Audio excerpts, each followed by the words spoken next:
जानो हाया नोंखौ आं बावनो हाया जानो हाया नोंखौ आं बावनो हाया अ सना जारौमालि बोजों थांनो गोमो गोथां आगर फालि सोरनो होनो बैसागु बोथोराव सोरखौ सायख'खो आंनो फोरमायदो बैसागु बोथोराव सोरखौ सायख'खो आंनो फोरमायदो जानो रोंखावनाय गोसोनि मिस्थिनि दिदोंदे सना रुपाथि हाथाइखौ सोरनो दिन्थिना मिनिदो सना एसे अनसुलि महरजों नोंनि एसे अनसुलि महरजों नोंनि देलाय देलाय बोजों थांनि फालो फालो सिख्लाफोरा नोंजों खारफागोन फालो फालो सेंग्राफोरा नोंजों खारफागोन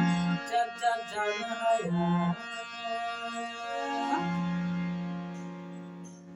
खुलुमबाय रायजोफोर दोंसे मेथाइजों नोंथांमोनखौ आङो आंनि चेनेलाव बरायना लाबोबाय दिनै आं नोंथांमोननो हरनो नागिरदों सासे दावगाफुनाय आर्टिस्ट माने बिथाङा मेथाइबो रोजाबो गिटारबो दामो कीबर्डबो दामोमोन बिथाङा रङिया हालामनि कुलेन बसुमतारी बिथांखौ आं नायगिरनि बे समावनो रङियानि एबा रङिया एलेकानि आंखौ मोजां मोननाय आंनि लोगोफोरा जुदि दासिमबो आंनि चेनेलखौ साबस्क्राइब खालामाखै थाब थाब साबस्क्राइब खालामदो लोगोसे जाथि बंस' बयनोबो शेयार खालामना हरदोब्रा दे र' बिदिब्ला आं नागिरनि बिथांखौ कुलेन नांबाय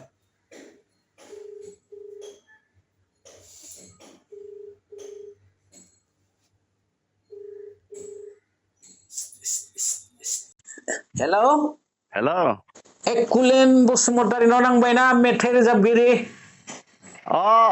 नोंथाङा सोरमोन आङो सासे इउटिउबार आरो मुङा आंनिया फैलाव बसुमतारी खुलुमबाय फैलाव दा खुलुमबाय अके आंबो नोंखौ आंनि इउटिउब चेनेलाव बरायनानै लानाय जाबाय दे खुलुमबाय आच्छा दासान्दि देहा मोदोम सोलेर गासिबो मोजाङैनो दंना गसाइनि अननायाव गसाइनि अननायाव बिदिनो माब्लाबा गाज्रिबो जायो माब्लाबा मोजांबो बिदिनो दं आरो मोजां गाज्रि गेजेराव आच्छा नोंथ' जोंनि बर' हारिनि सासे दावगाफुनाय महरगिरि मिनिंआ जाहैबाय आर्टिस्ट नङा होमबा बिदिनोसै नों मेथाइबो रोजाबो नों खोनानायाव गिटारबो दामो गिटारा लिड गिटार दामो ना बेस गिटार दामो नोङो आङो बेस गिटारबो दामो लिडबो दामो बेनिफ्राय कीबर्डबो दामो माने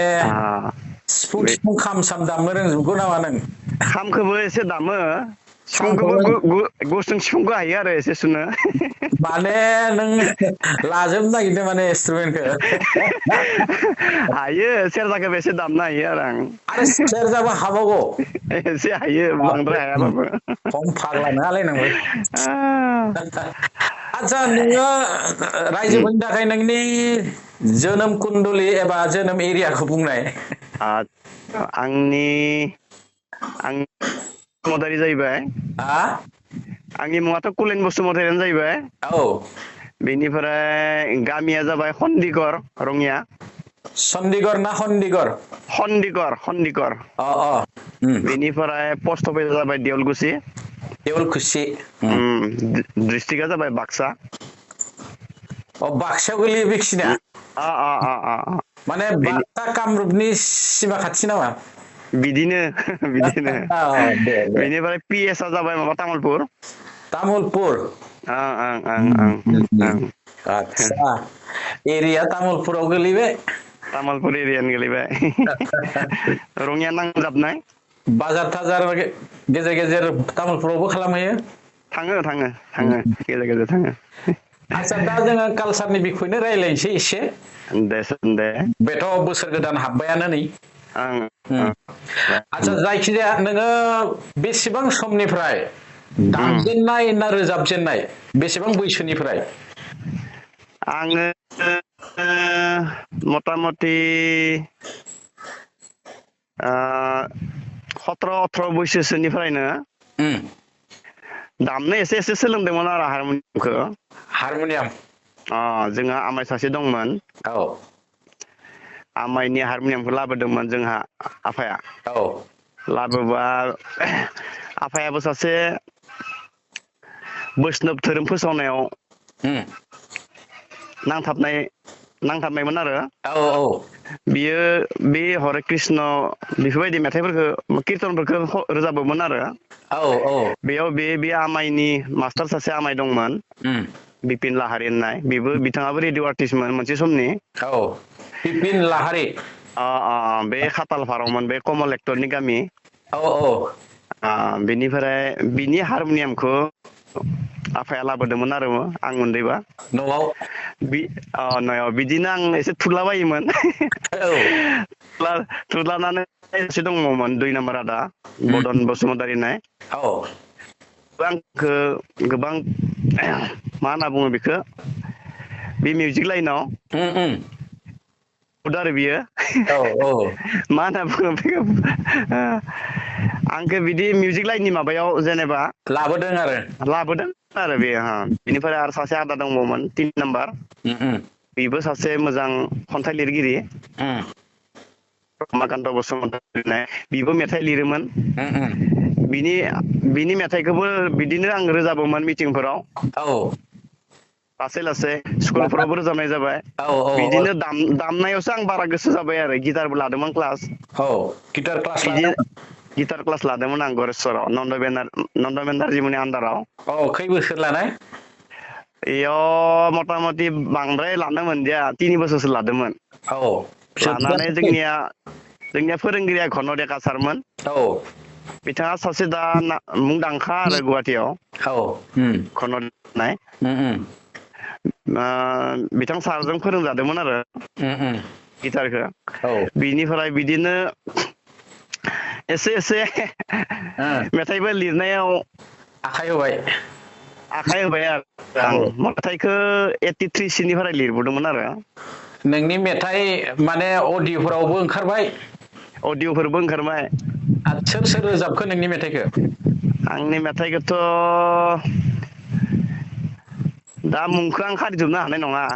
ओरै साब्रै साथामसो मथा मथि 90नि बांसिन जाबाय आरो रोजाबनाय आंनि मेथाइखौ लिरनाय मानसिफ्रा देंखो सुरनायखौ।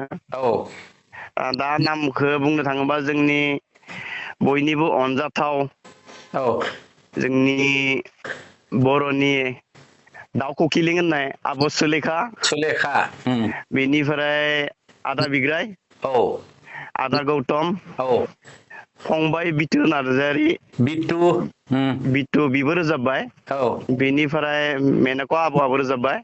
औ औ बेनिफ्रायथ' त्रिदिप बसुमतारी, निपन बसुमतारी, बाब्रे मोनसोमाबो रोजाबबाय मोनसोमाबो रोजाबबाय, नितामनि, औ बेनिफ्राय गितास्रि गितास्रियाबो रोजाबबाय। बे रोजाबबाय। बेनिफ्राय बे जुनमनि होननाय औ बेबो रोजाबबाय। औ जुरि होननायाबो रोजाबबाय। औ औ बेनिफ्राय भानु बांसियारि बिबो रोजाबबाय। औ बांसियारि ना बेनिफ्राय बंसियारि? बांसियारियानो लिरो खोमा ना? बांसियारि लिरो बियो। औ बेनिफ्राय एसामिसनि सासेयाबो रोजाबबाय बरनारि कलिता। बरनालि कलिताया बर'? बर' बिबो रोजाबदो। बरनालि कलिता बर' मेथाइ रोजाबदो बेबो आंनि। औ औ ओमफ्राय बाखिथ' लाख'नो हानानै आं दा गोसोआव फैयाखै जेनेबा मथा मथि आदसा बिग्राया 90नि मा बांबाय। 100नि बांबाय? मेथाइआथ' आं खाथायाव 400सो मेथाइ दं। औ बिनिनो खिन्थु 100निबो बारबाय मेथाइआ।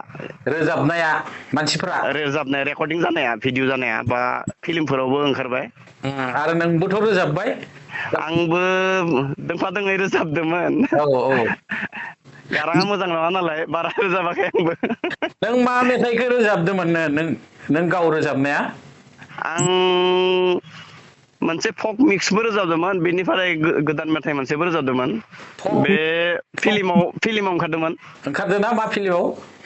बे आं नेनानै थाहैगोन होननाय फिल्माव ओंखारदोंमोन आरो औ नों मिक्स माबायसो मा स्केलमोन बेलाय बेनोथ' बाय बावबाय आं खाथायाबो गैया आंनिया दा लोगोआव नों माया गोसोआव दं नों रोजाबनाय आङो फार्स्ट अडिअ रोजाबदोंमोन मोनसे सनखौबो बावलायलांबाय दा मथा मथि 93सो 95सो बिदि जागोन नामा औ बिदि समाव रोजाबदोंमोन गोसोआव दं एसे गोसोआव दं मा स्केलमोन बे स्केला ए मेजरमोन खोमा ए बि ओरैहाय बिफोराव रोजाबनो ना बे मेथाइखौ आदा गौतमा औ बे मेथाइखौ गोदानै रेकर्डिं खालामफिनदो रिलिज जायाखै केलकातायाव बानायदोंमोन मिउजिकखौ रिलिज जायाखै रिलिज जाथ'वाखै आं आगोल रिलिज खेबसे होखांबायमोन बे मेथाइखौ बेथ' दा नागिरनानै मोनलाय बे मेथाइखौ जेनेबा आगोलथ' अडिअ केसेटसो नङा होमबा नागिरनानै मोनलाय बेफोरखौ दा एसे रोजाबनाय आं जि हमना हरनि नोंनो स्केलखौ ए मेजर आं जियाव हमबाय जिअ'बा ल' जागोन नामा दे होनबा बि फ्लेट होनसै आं ए आव मा आसिया थांबाङा औ दे एसे रोजाबो देसोन दे आं नटल' हरना होबाय नोंनो टिउनखौ देसोन दे जानोसै दे जारु खावलायनि मिनिस्लु मिनिनाय आं बावाखै आं बावनो हाया नोंनि रैसुमै गुरै रावजों राव होनाय आं बावाखै आं बावनो हाया बिदिमोन आरो मेथाइआ आरो नों बिग्राया नोंनि मा हिट मा नाम्बारनि मेथाइ रोजाबदों बेयो मा बिग्राय आदाया आब' सुलेखादोबो मोनसे रोजाबबाय दुवेट बेनिफ्राय सिंगेलबो रोजाबबाय बिग्राय आदाया सिंगेल मा रोजाबदों नोंनि गोसोआव दंना गैया एसे दं देनाय एसे मा मेथाइखौ रोजाबदोंमोन जारु खावलायाव नोंनि खेबसे खुदुमनि आइलि जाइलि खानायखौ खेबसे बिलिरनि सना जारु सना सना सना सना सना आंनि सना बे मेथाइखौ रोजाबदोंमोन आदा बिग्राया बे नों लिरनायसो दानिया बाख्ला गैलाना आगोलसो अडिअ केसेटआव बाख्ला थायोमोन लिरगिरिनि मुं थायो नै दानिया क्लिप नुजालांबाय बावो ओमफ्राय गोसोआव थाया लिरगिरिखौ बेनिफ्राय बे दाखालि बावैसो मोनसे ओंखारबावदों आदा बिग्रायदो आरो आब' सुलेखादो रोजाबनाय एसे बोनो नामा इखो दे सोन दे बेहायनो दे एसे हारमोनियाखौ एसे हमना होदो दे आन्दो जाया महर आंनि थैनै मेगननि गोजान जाया महर आंनि गोसो गोरबोनि आया दसे समबो सानालासि थानो बे मेथाइमोन आरो एसे बावना दं आं बहिबो लायाखै निकितायाबो रोजाबदो ना निकिताया दोंनै रोजाबबाय खिन्थु रिलिज जायाखै बेयो दोंनैबो रिलिज जायाखै जाथ'वाखै एसे बोनाया मानो ससे अबेबा मोनसेखौ ना बावदों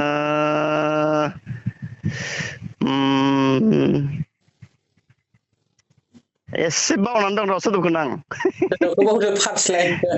बावजोबथारना दं एकदम बिट्टुआ रोजाबदों होनदों ना नोङो बिट्टुआबो रोजाबदों आं बेखौ गोसोआव गैया बिट्टुनिखौ दं एसे ससे देनाय ससेबानो थायो एसेमान ओरैनो सिरि सिरि हारसिं हारसिं गोसो आंनि सानै सानै जायो गोसो बोदोर आंनि नुफा माफा गेलेफुयो मेगनाव सिखिरि जाना बे मेथाइमोन बिराद सुपार दुपार हिट मेथाइ बे आरो मेथाइआ दंबावोमोन नोंनिसो दा आरो दंमोन बिटु फंबाय रोजाबनाय आब' सुलेखाजों औ बोजायो दे होमबालाय गोसोआव दंबा नोंनि अननाय गोसो गोरबोआव नोंनि महर फायनै मेगनाव बे मेथाइमोन औ आं खाथा गैयिनि एसे बावना दं लाइनफोरखौ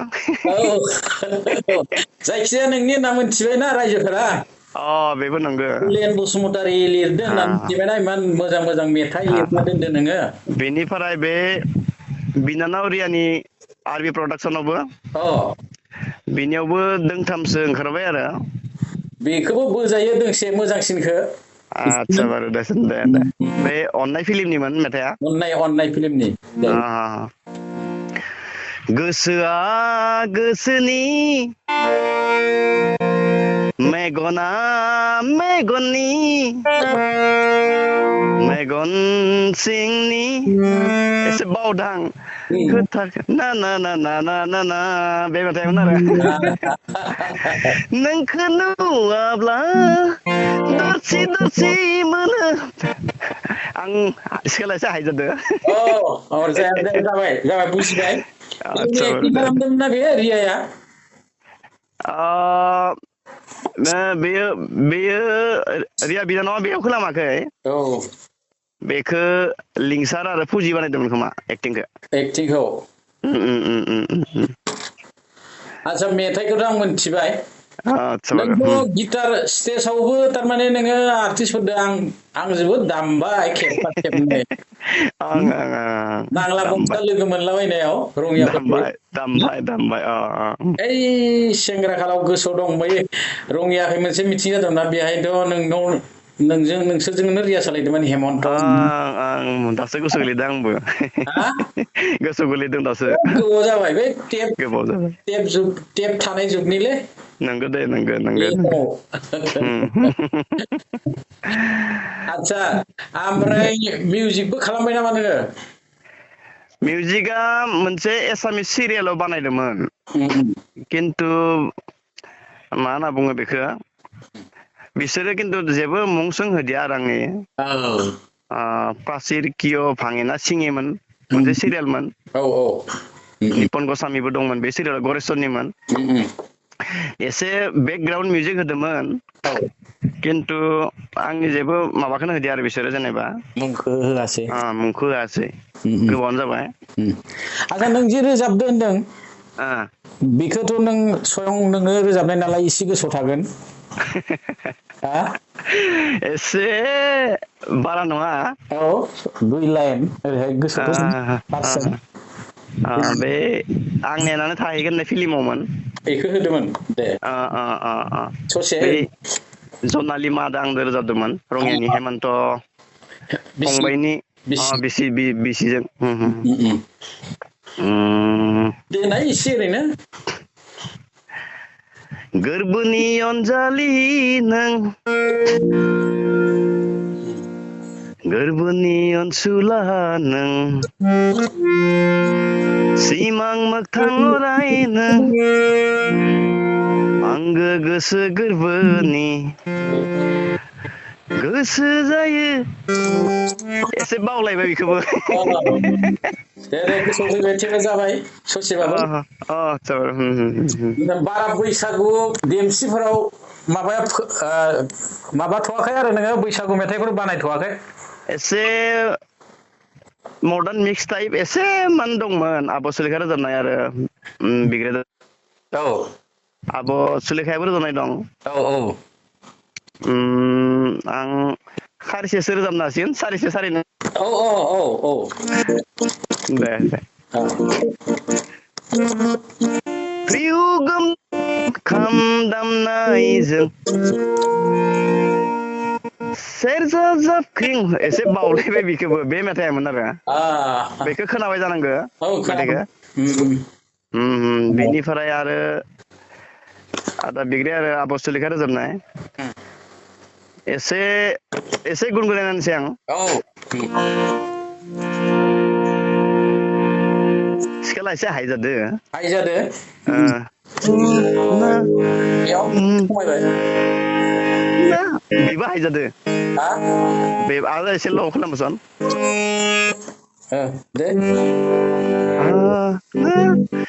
ना ना ना ना ना ना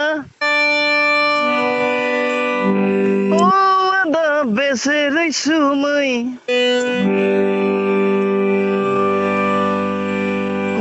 ada halamu बे मेथाइमोन नोंनि रैसुमै आं खाथायानो गैयाना बावना दं लाइनफोरखौ आच्छा जाबाय दे जाबाय नोंनि बिहोमाखौ जोंनि बर' हारिमुआव नोंनि बिहोमाखौ रायजोफोरा खोनाबाय मिथिखाबाय खायसे खायसे मेथाइखौ खोनादों लिरगिरिनि मुंखौ गोसोआव थाया दिनै नंगौ मोजाङैनो खोनाबाय जेनेबा खोनासिगोन बेबो नंगौ दा जों सानैजों रायज्लायनायखौ दामबानो आंथ' इउटुबाव हगारसिगोन नालाय अब्ला रायजोफोरा मिथिगोन जायखिजाया जोङो दिनै बारा सावरायला देनां लोगो मोनलायबा आरो मोजाङै सावरायफिनसिगोन जागोन जागोन बिदिनोसै नोङो गारनो नाङा नाजाबाय थादो साख्रिफोरथ' मोनथ'वाखै ना साख्रि आंनिया माबा आंनि बिसियासो मावो अ दे सासे माबा स्कुलाव मावो हाइ स्कुल बेनिफ्राय आं फिसा फार्मासि दं गंसे निजा निजाके बेथ' गोबावथार जाबाय खोमा फार्मासिया ना गोबाव जाबायमोन दा लकडाउननि एसे डाउन जाना दं दा खुलिनाया खुलिफिनबाय खुलिथ'वाखै जेनेबा आङो न'निफ्रायनो अ न'निफ्रायनो हरो आरो न'निफ्रायनो लिंफैबा थाङो गामियाव आदसा थारमाने इनकाम मोनसे दंदेरो इसेमान एसेमान दं आरो दा बेवाइनिबो आरो मेथाइ लिरबाबोथ' थाइसे थाइनै संख्रि फानलुनि मोनो दे बिदिब्ला नोंनि साननायफोरा जाफुंथों नोंनि जिउखौ गोलाव खालामथों अबं गसाया बिनि थाखाय आं बोर बिनानै सारस्रि हरद्रोबाय नोंनो दे नोंथांनिसिमबो आंनि गोसो गोरबोनि खुलुमनाय अननाय मोजां मोननायखौ जासिहरबाय दे अब्ला जोङो दिनैनि नायजाबखौ एसेयावनो फोजोबथ'नोसै दे कुलेन बसुमतारी रङियानि जोबोद हिट मेथाइ सोरजिबाय बिथाङा नोंथांमोना खोनाबाय सोर सोर रोजाबखो बिग्राय गौतम बिटु सुलेखा बर निकिता बयबो रोजाबबाय गावबो रोजाबबाय जनालिमा रोजाबबाय मेरला सिंगारा रोजाबबाय जायखिजाया बिथाङा आरो रोजाबबाय थाथों लोगोसे सम जानानै फैबाय रायजोफोर दिनै जोङो जोंनि हाबाफारिखौ एसेयावनो दोनथ'नाय जाबाय जै बर' हारिनि जै बर' हारिमुनि